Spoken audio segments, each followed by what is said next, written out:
வணக்கம் மகர ராசி நண்பர்களே.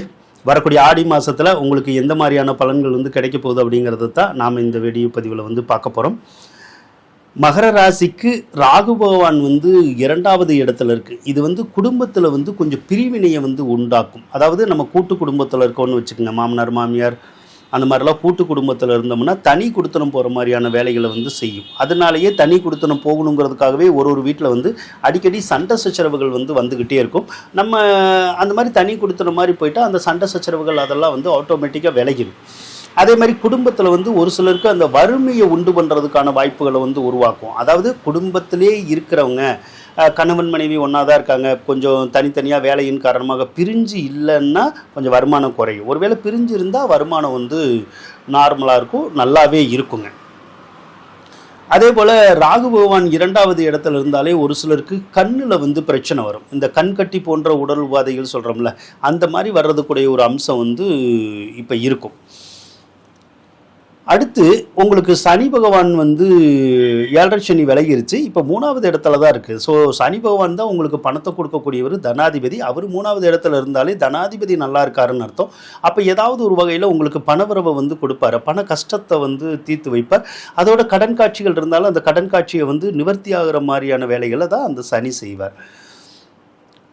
செவ்வாய் பகவானை பொறுத்தளவுக்கு 5வது ராசியில் இருக்குது. செவ்வாய் பகவான் 5வது ராசியில் இருந்தால் ஒரு சிலருக்கு குழந்தை பாக்கியம் இல்லைன்னா குழந்தை பாக்கியம் கிடைக்கக்கூடிய ஒரு யோகங்கள் இருக்கும்.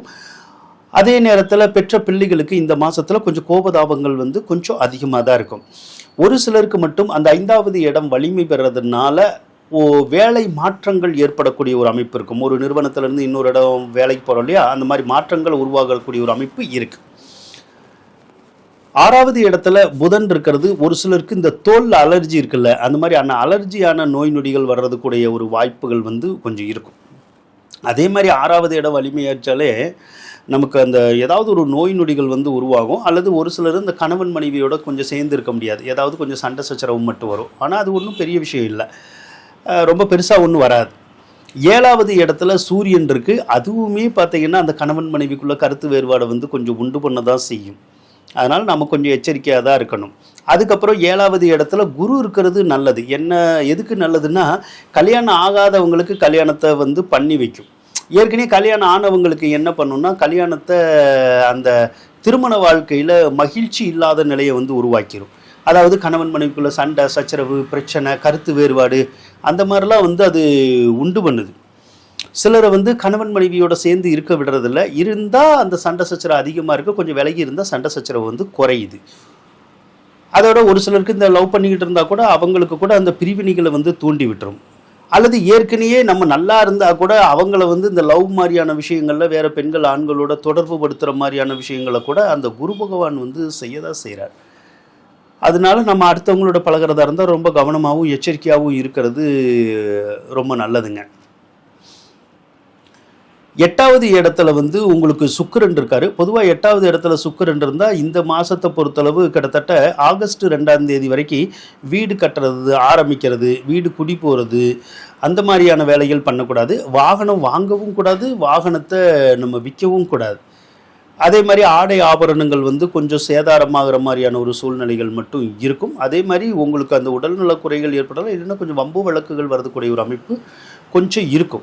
அதே மாதிரி 5ஆம் அதிபதி 8ல் இருக்கனால சில பெண் குழந்தைகள் வயசுக்கு வர்ற பக்குவத்தில் இருந்தால் அந்த வயதிற்கு வரக்கூடிய ஒரு யோகம் இப்போ இருக்குது.